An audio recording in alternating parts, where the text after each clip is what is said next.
Hello everyone, जय हिंद। आज हम बात करेंगे ग्रुप डी जो आरआरबी का एग्ज़ाम हुआ है उसके ऑल शिफ्ट की हम बात करेंगे। तो चलिए स्टार्ट करते हैं आज का फर्स्ट और इम्पोर्टेंट क्वेश्चन। पहले क्वेश्चन में ये पूछा गया है कि रिप्रोडक्टिव हार्मोन कौन सा है जो मेल्स के अंदर पाया जाता है। तो सबसे उसका जो राइट आंसर है बी है। जो टेस्टोस्टेरोन है एक हार्मोन है जो मेल्स के अंदर पाया जाता है और ये कहाँ भी पाया जाता है, इनसाइड द टेस्टिस। और ये क्या करता है, टेस्टिस के अंदर जो स्पर्म है उसको बनाने में हेल्प करता है, उसकी फॉर्मेशन में हेल्प करता है। प्रोजेस्टेरोन प्रेगनेंसी हार्मोन है, ये फीमेल में पाया जाता है। एस्ट्रोजन भी फीमेल में पाया जाता है। और इंसुलिन जो हार्मोन है ये हमारे जो ब्लड के अंदर जो ग्लूकोज है उसको रेगुलेट करने में हेल्प करता है। और आपको ये भी पता होना चाहिए कौन बनाता है, ये बनाता है पेनक्रियाज। पेनक्रियाज इसको बनाने में हेल्प करता है। अगला क्वेश्चन में ये पूछा गया है कि जो फीमेल है उसके अंदर जो फर्टिलाइजेशन होती है वो कहाँ होती है। तो आपको ध्यान होना चाहिए कि यहाँ पे आपको डायग्राम थोड़ा सा आइडिया होना चाहिए। डायग्राम में हम फीमेल रिप्रोडक्टिव सिस्टम की बात कर रहे हैं और ये यहाँ पर ये होती है ओवरी। ओवरी से जो एग है वो जाता है इनटू द फिलोपियन ट्यूब, नाली में जाता है। वो यहाँ पर वेट करता है किसकी, यहाँ से स्पर्म जाएगी ऊपर की तरफ। तो जब स्पर्म एंड ओवा दोनों मिल जाते हैं, एग और स्पर्म दोनों मिलेंगे, तो उस प्रोसेस को आप बोलते हो फर्टिलाइजेशन। तो फर्टिलाइजेशन कहाँ होती है, तो आप बोलोगे ये होती है फीमेल के अंदर होती है। और ये जब फर्टिलाइजेशन होगी उसके बाद जो बच्चा होता है वो कहाँ जाके लगेगा, वो इनसाइड द यूट्रस लगेगा, जिसको आप बोलते हो इंटरनल फर्टिलाइजेशन। तो जो जो बी आंसर है वो करेक्ट है। तो एक्सटर्नल फर्टिलाइजेशन किसके अंदर होती है, ये कुछ फ्रॉग के अंदर होती है कुछ केसेस में। और इन विट्रो फर्टिलाइजेशन क्या होती है, बाई चांस कभी भी किसी कपल के अंदर जो बच्चा है वो पैदा करने की क्षमता नहीं होती, वो किसी कारणवश भी हो सकती है। तो उसमें डॉक्टर जो है वो उनको प्रिस्क्राइब करता है कि इन विट्रो फर्टिलाइजेशन करा लो, मतलब बॉडी के बाहर करा के उसको फिर यूट्रस में लगा दिया जाता है। तो राइट आंसर है बी। अगला क्वेश्चन में ये पूछा गया है कि जो थायरोक्सिन हार्मोन है अगर वो बंद हो जाए बॉडी में बनना तो उस शरीर पे क्या प्रभाव पड़ेगा। तो सबसे पहले आप याद रखोगे, अगर ये मानव का जो फेस है, नीचे जो गला है, जो नेक है, यहाँ पे यहाँ पे एक ग्लैंड होते हैं जिसका नाम है थायरॉयड ग्लैंड। थायरॉयड ग्लैंड जो है वो एक हार्मोन बनाता है जिसका नाम है थायरोक्सिन हार्मोन। अगर बाय चांस ये कम काम करना बंद कर जाए तो क्या होएगा, तो B is the right answer. तो जो हमारी मेटाबॉलिक एक्टिविटी है वो बिल्कुल अनकंट्रोल हो जाएगी और बहुत ज़्यादा स्लो हो जाएगी, ये आप ध्यान रखोगे। अगले क्वेश्चन में ये पूछा गया है कि जो वेजिटेटिव प्रोपगेशन है वो क्या है, किस प्लांट में यूज़ की जाती है, ये मतलब करती क्या है। वेजिटेटिव प्रोपगेशन का ये क्या है, ये एक एसेक्सुअल मेथड है जो कि कहाँ पे किया जाता है, ये प्लांट के अंदर यूज़ किया जाता है। होता क्या है, हम कुछ प्लांट का कोई भी हिस्सा अगर हम लें, तो जैसे हम किसी भी प्लांट का, मैं पत्ता ले रहा हूँ, जैसे ये प्लांट है, ये लीफ है, ये जड़ है, ये तना है, ये फूल है। तो अगर किसी भी प्लांट के पत्ते जड़ और को काट कर मैं कहीं मिट्टी में दूसरी जगह पे लगाऊं तो उससे नया प्लांट ग्रो कर जाए, तो that is called vegetative propagation.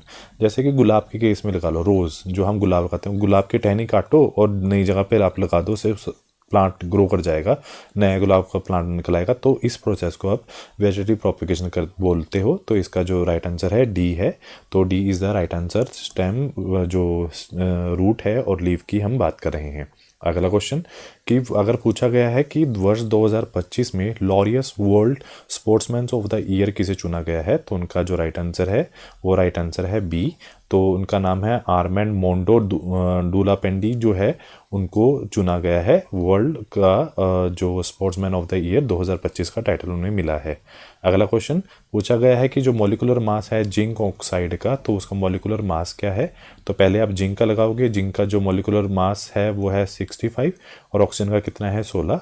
तो दोनों को मिला के कितना बन जाता है, दोनों को मिला के 81 के आसपास जो है वो बनेगा। तो राइट आंसर क्या बैठेगा इसका, सी इज़ द राइट ऑप्शन। अगला क्वेश्चन जब पूछा गया है कि जम्मू कश्मीर के जो मुख्यमंत्री कौन बने हैं, तो उसका जो नाम है अमर अब्दुल्ला है, जो नए जो मुख्यमंत्री के तौर पे जिन्होंने शपथ ली है। तो बी जो है वो इसका राइट आंसर है। अगले क्वेश्चन में यह है कि 2025 में कौन से प्रसिद्ध अर्थशास्त्री हैं जिनको मरणोपरांत मतलब उनकी डेथ के बाद उनका पद्म भूषण की जो पुरस्कार है उसे सम्मानित किया गया है। तो उसका जो राइट आंसर है वो बी है। विवेक देबराय जो हैं उनको मरणोपरांत ये पुरस्कार से सम्मानित किया गया है। और पद्म भूषण कौन सा जो पुरस्कार है, ये भारत का थर्ड नंबर पर जो है सर्वोच्च नागरिक पुरस्कार है। और उन्हें किस वजह से मिला है? साहित्य और शिक्षा के जो है उन कैटेगरी में उनको ये सम्मान मिला है। अगला क्वेश्चन पूछा है कि अगर हम 20 न्यूटन की किसी वस्तु पे फोर्स लगाते हैं तो वस्तु की जो बल की दिशा है वो 5 मीटर विस्थापित होती है, तो कार्य कितना होगा? तो आप क्या करोगे, जो फॉर्मूला है W=F गुणा में S, तो हमें पता है 20 न्यूटन है और जो हमें सेकंड जो पूछे गए हैं तो वो कितना है, वो 5 है। तो राइट आंसर क्या आएगा? 100 जूल। तो राइट आंसर क्या है इसका? C is the right answer. अगला क्वेश्चन में पूछा गया है कि हमें पता है, देखो इसमें पूछा गया है कि कोई वस्तु है वो स्टार्ट फ्रॉम द रेस्ट और उसका जो इनिशियल वेलोसिटी जो है जो है वो है 0 और वो कहाँ पे पहुंच चुकी है? वो पहुंच चुकी है 5 और जो फाइनल वेलोसिटी है उसकी वो कितनी है? 5 मीटर पर सेकंड है। और हमें टाइम कितना दे रखा है? 25 सेकंड का दे रखा है। तो आप इसको फॉर्मूला लगा दो V - U और अपॉन में टाइम, ठीक है। तो ये कितना आ जाएगा? 5 - 0 अपॉन में 25, तो 5×25 आ गया। तो राइट आंसर क्या आएगा? 0.2 मीटर पर सेकंड स्क्वायर जो राइट आंसर इसका आएगा। तो B is the right answer. अगले क्वेश्चन में पूछा गया है कि हाइड्रोक्लोरिक एसिड अगर मतलब एक डाइल्यूट हाइड्रोक्लोरिक एसिड है। डाइल्यूट का मतलब क्या है? देखो दो क्वेश्चन होते हैं कि एक कॉन्सेंट्रेटेड होता है, एक डाइल्यूट में जिसमें मिलावट हो, कुछ चीज़ हमने डाल दी हो, पानी वानी डाल दिया हो। तो डाइल्यूट जो HCl है उसको हमने किसी धातु के साथ, हमने किसी मेटल के साथ हमने क्या किया है? मिक्स किया है। तो जिसकी वजह से वो उसने कौन सी गैस रिलीज़ करी है? तो उसने हाइड्रोजन गैस रिलीज़ करी है। उस मेटल का नाम पूछा है, तो उसका मेटल का नाम है जिंक है। तो जब भी जो जिंक है और HCl दोनों आपस में मिलेंगे तो वो क्या बनाएंगे? वो जिंक क्लोराइड बनाएंगे, प्लस साथ में हाइड्रोजन गैस को वो लिबरेट करेंगे। अगला क्वेश्चन में ये है कि आपको मैक्रो न्यूट्रिएंट बताना है। मैक्रो न्यूट्रिएंट कौन से होते हैं? मैक्रो न्यूट्रिएंट वो न्यूट्रिएंट होते हैं प्लांट में जिसकी जो मात्रा है ज़्यादा मात्रा में प्लांट को चाहिए। और एक होता है, एक क्वेश्चन आ सकता है आपको पूछा जाएगा माइक्रो न्यूट्रिएंट बताइए आप कि माइक्रो न्यूट्रिएंट होते क्या हैं? जो कम मात्रा में आपके प्लांट को चाहिए। तो मेगा में कौन चाहिए? मेगा में चाहिए सिर्फ और सिर्फ पोटाशियम। तो A is the right answer. बाकी जितने भी आयरन और जिंक दिखाए हैं ये माइक्रो में कंसिडर किए जाते हैं। ऐसा क्यों? आप पोटाशियम क्या करता है? पोटाशियम आपके कार्बोहाइड्रेट, प्रोटीन, फैट सब में इनमें कहीं ना कहीं हेल्प करता है। तो आपको याद होना चाहिए कि जो पोटाशियम है वो मैक्रोन्यूट्रिएंट है as compare to all this जो ऑप्शंस। अगला क्वेश्चन, जून 2025 में बिहार के मडोह में अफ्रीकी देश गिनी की बात करें को निर्यात किए जाने वाले पहले made in India rail engine के जो हरी झंडी किसने दिखाई है? तो उनका नाम है प्रधानमंत्री नरेंद्र मोदी ने इनको हरी झंडी दिखाई है। अगला क्वेश्चन पूछा गया है कि खेलो इंडिया जो यूथ गेम है वो 2025 में कहाँ पर हुआ है? तो उसका जो राइट आंसर है वो बिहार में हुआ है और ये 4 से 15 मई 2025 तक चला है। और ये कौन सा एडिशन था? ये 7th एडिशन था जो चला था। उसके बाद अगला क्वेश्चन पूछा गया है कि जो खेलो इंडिया विंटर गेम है 2025 के वो उसका जो दूसरा चरण है वो कहाँ हुआ है? पहला आपको याद रखना है कि इसके 2 चरण हुए हैं। पहला जो चरण हुआ है वो लेह लद्दाख में हुआ है जो 23 से 27 जनवरी 2025 तक चला है। और जो दूसरा चरण है वो कहाँ हुआ है? गुलमर्ग जम्मू कश्मीर में हुआ है जो 9 से 12 मार्च 2025 तक ये चला है। नेक्स्ट क्वेश्चन में पूछा गया है कि कौन सा जो समिति है जिसका नाम है वन नेशन वन इलेक्शन है, तो उस जो समिति है उसके चेयरमैन कौन है? तो उसका जो राइट आंसर था इसके रामनाथ कोविंद जो थे इसके चेयरमैन थे और ये 2 नवंबर 2023 में गठित की गई थी। और ये हमारे पूर्व राष्ट्रपति थे। अगला क्वेश्चन, अगर हम बात करें रैंक की तो ग्लोबल एनर्जी ट्रांजिशन इंडेक्स 2025 में जून में जो रिलीज़ हुई है उसमें हमारा रैंक क्या है? तो उसमें हमारा रैंक 71 है। 118 देश में हमारे पास 71 रैंक आया है, जबकि 2024 में हमारा रैंक 63 था। और स्कोर कितना मिला है हमें? 53.3% हमें इसमें स्कोर मिला है। अगला क्वेश्चन पूछा गया है कि हाइपरमेट्रोपिया जो है वो होता क्या है? तो हाइपरमेट्रोपिया का मतलब क्या होता है? कोई चीज़ बहुत दूर है, वो तो आपको दिखाई दे रही, कोई दिक्कत नहीं है यहाँ पर जो कोई चीज़ पास में है वो कैसी दिखाई देगी आपको? वो आपको धुंधली दिखाई दे रही है, दैट इज कॉल्ड हाइपरमेट्रोपिया। तो उसको ठीक करने के लिए जो पेशेंट है, आप कौन सा जो लेंस है उसको सजेस्ट करोगे? तो उसका जो राइट आंसर है B is the right answer.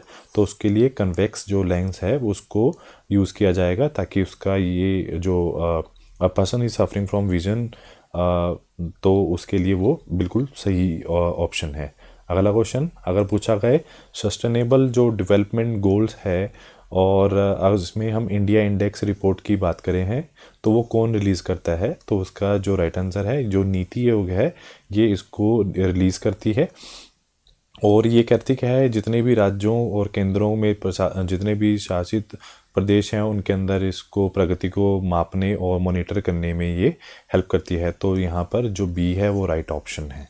अगला क्वेश्चन पूछा गया है कि भारत में जो सामाजिक सुरक्षा संहिता है 2020 की बात करें, कोड ऑन सोशल सिक्योरिटी 2020, जो गीग वर्कर्स हैं, गीग वर्कर्स जो होते हैं, जो ये ओला या फिर जो डोमिनोज पे जो हमें घर पे ही खाना वाना दे के जाते हैं, तो इनको गीग वर्कर्स बोलते हैं। जो किसी जो प्लेटफॉर्म पे काम कर रहे हों उनको लाभ प्रदान करने के लिए जो नियमों का पूरे देश में प्रभावी रूप से कब लागू हुआ है, मतलब उनको कौन सा लाभ? Code on social security 2020। तो उसका जो राइट आंसर है 21 नवंबर 2025 को पूरे देश पे ये लागू हुआ है। तो उनमें इसमें फ़ायदा क्या है? उनको हमने अब बीमा और जितने भी हेल्थ इशू जो कवरेज हैं वो सारे मिल सकेंगे इस जो सिक्योरिटी है कोड ऑन सोशल सिक्योरिटी की वजह से। अगला क्वेश्चन में पूछा गया है कि जो सूक्ष्म लघु और मध्यम उद्योग मुख्य रूप से किस सतत विकास लक्ष्य को प्राप्त करते हैं? तो जो राइट आंसर है तो ये है डिसेंट वर्क और इकोनॉमिक ग्रोथ की अगर हम बात करें तो MSME जो है वो इसमें कंट्रीब्यूट करती है, जो कि बड़े पैमानों पर रोजगार पैदा करती है, आर्थिक विकास बढ़ावा देती है और गरीबी उन्मूलन और समावेशी विकास में महत्वपूर्ण भूमिका जो है वो निभाती है। अगला क्वेश्चन, यदि एक चालक तार को खींचकर उसकी लंबाई को 2 गुना कर दिया जाए तो तार जो रेजिस्टेंस है प्रारंभिक प्रतिरोध की तुलना में कितना हो जाएगा? तो जो फॉर्मूला है वो है -R = PL/A। तो जब तार की लंबाई हमने क्या किया है 2 गुना कर दी है तो क्षेत्रफल उसका कितना हो जाएगा? 1/4 हो जाएगा। तो नया प्रतिरोध क्या बनेगा? तो ये बनेगा P = 2L में जो है 1/4। तो जो आंसर आएगा वो 4R आएगा, मतलब 4 गुना इसका बन जाएगा। तो जो सी है वो इसका राइट ऑप्शन होगा। उसके बाद क्वेश्चन पूछा गया है कि कौन सा डेड सेल है जो प्रोवाइड करता है स्ट्रक्चरल रिजिडिटी और mechanical strength to the plant cell? तो उसका जो राइट आंसर है वो है आपका जो सैकरन काइमा जो सेल है वो उसको प्लांट को मैकेनिकल स्ट्रेंथ देता है और उसे कठोरता भी प्रदान करता है। अगला क्वेश्चन कि ये पूछा गया है कि कौन सी स्टेटमेंट है करेक्टली जो डिफाइन करती है एटॉमिक नंबर को? तो ये इसका जो नंबर ऑफ प्रोटॉन की जो संख्या है वो उसको डिफाइन कर रही है। तो जो राइट आंसर है वो बी है। अगला क्वेश्चन, नेक्स्ट क्वेश्चन में पूछा गया है कि अगर जो हम बात करें एसिटिक एसिड की तो उसका अगर जो ऑक्सीडेशन हो रहा है तो हमें क्या प्राप्त होगा? तो जब भी एसिटिक एसिड का जो ऑक्सीडेशन होगा तो हमें CO2 + H2O, तो B is the right option. तो बी जो ऑप्शन है वो राइट ऑप्शन है कि हमें कार्बन डाइऑक्साइड प्लस वाटर इसका साथ में मिलेगा। अगला क्वेश्चन, 18 नवंबर 2025 को किस राजनीतिक दल ने महिलाओं और दलित और अल्पसंख्यकों के खिलाफ बढ़ती जा रही अत्याचार की घटनाओं के विरोध में राष्ट्रव्यापी आंदोलन शुरू किया है? तो उसका जो राइट आंसर है भारतीय जो कम्युनिस्ट पार्टी है उन्होंने ये जो है वो स्टार्ट किया था। नेक्स्ट क्वेश्चन कि पूछा गया है अक्टूबर 2024 में आयोजित 70वें जो राष्ट्रीय फिल्म पुरस्कार जो नेशनल फिल्म अवार्ड हैं उनमें दादा साहेब फाल्के पुरस्कार है वो किसे दिया गया था? तो जो हमारे दिग्गज अभिनेता है मिथुन चक्रवर्ती को दिया गया था। उनके वो इस वजह उनके सिनेमा में उत्कृष्ट योगदान के लिए ये इसे सम्मानित किया गया था। अगला क्वेश्चन, पाबन ब्रिज जो है वो किस प्रकार का ब्रिज है? तो उसका जो राइट आंसर है वो वर्टिकल ब्रिज है। और ये कहाँ, पाबन ब्रिज जो है वर्टिकल लिफ्ट ब्रिज है और समुद्री जो रेलवे पर जो रेलवे समुद्री पुल पर है। और तो सी इज़ द राइट ऑप्शन। अगला क्वेश्चन में पूछा गया है कि महिलाओं के बच्चों और सुरक्षा और सम्मान सुनिश्चित करने के लिए मार्च 2025 में पंजाब सरकार द्वारा शुरू की गई योजना क्या है? तो उन्होंने पंजाब सरकार ने जो प्रोजेक्ट हिफाजत है वो शुरू किया है और ये किसके द्वारा चला है? डॉक्टर बलजीत कौर ने 7 मार्च 2025 को अंतर्राष्ट्रीय जो महिला दिवस पर ये उन्होंने स्टार्ट किया था। अगला क्वेश्चन कि जब दो या दो से अधिक जो रजिस्टर हैं तो जब वो सीरीज़ कनेक्शन में जोड़ा जाता है तो इक्विवेलेंट रेजिस्टेंस क्या होगा? तो इसका जो रेजिस्टेंस होगा वो हमेशा बढ़ेगा, क्योंकि अगर हम बात करें सीरीज़ में तो कुल प्रतिरोध सभी प्रतिरोधक योग के बराबर होता है, जैसे कि R1 + R2 + R3 = तो प्रतिरोध क्या होगा? वो बढ़ता चला जाएगा। नेक्स्ट क्वेश्चन, एक कनकेव मिरर दे रखा है, उसमें जो प्रतिबिंब है आकार जो है वो ऑब्जेक्ट का आकार समान बराबर है, तो मैग्नीफिकेशन क्या मानना जाएगा?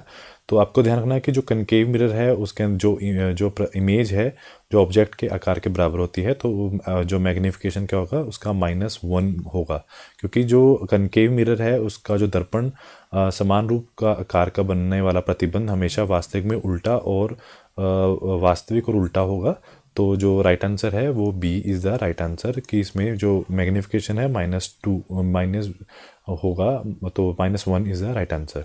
अगला क्वेश्चन पूछा गया है कि ऐसी कौन सी रिएक्शन है जिसके अंदर जो दो कंपाउंड है और वो मिलकर एक सिंगल कंपाउंड बनाते हैं? तो उसका जो राइट आंसर है वो एक कॉम्बिनेशन रिएक्शन है, जिसके अंदर जैसे for example CaO + carbon dioxide, तो क्या बनाएंगे वो कैल्शियम कार्बोनेट वो बनाएंगे। तो ये कॉम्बिनेशन का जो है राइट ऑप्शन सही है इसका।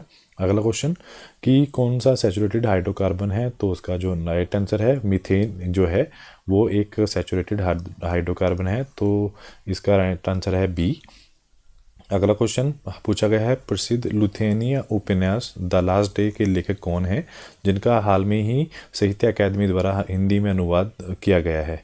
तो उसका राइट आंसर है जो ये यूक्रेनी लेखक हैं जोरालस और मैकलेनिस जो हैं, जिनको हाल में ही द लास्ट डे नाम के साहित्य अकादमी में हिंदी के अंतिम दिन के लिए अनुवाद के लिए मिला है।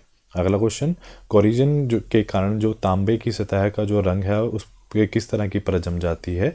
तो उस पर हरे रंग की एक परत जम जाती है, क्योंकि कॉपर कार्बोनेट की वजह से।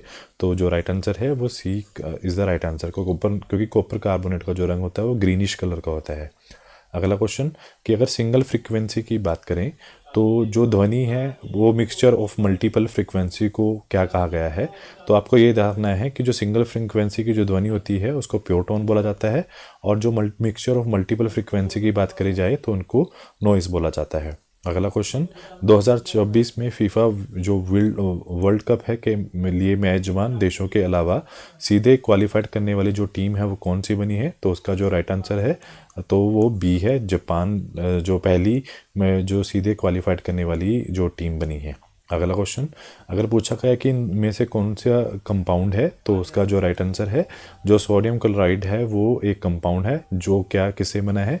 एक सोडियम और एक क्लोराइड से मिला है, मतलब दो या दो से अधिक तत्वों को निश्चित अनुपात से रासायनिक रूप से मिलकर बना है। अगला क्वेश्चन, 130वें संशोधन विधेयक में क्या बोला गया है कि कभी भी कोई प्रधानमंत्री, मुख्यमंत्री, भारत सरकार का कोई मंत्री या राज्य सरकार के किसी मंत्री के ऊपर गंभीर आरोप लगे तो 30 दिन के अंदर जमानत नहीं मिलती तो उनके पद को मुक्त कर दिया जाएगा। तो इस अमेंडमेंट बिल के अंदर ये बोला गया है। अगला क्वेश्चन, 2025 और 26 के केंद्रीय बजट और पर्यावरण, वन, जलवायु परिवर्तन मंत्रालय के कुल कितने रुपए आवंटित किए गए हैं? तो 3112 जो करोड़ रुपए हैं वो आवंटित किए गए हैं।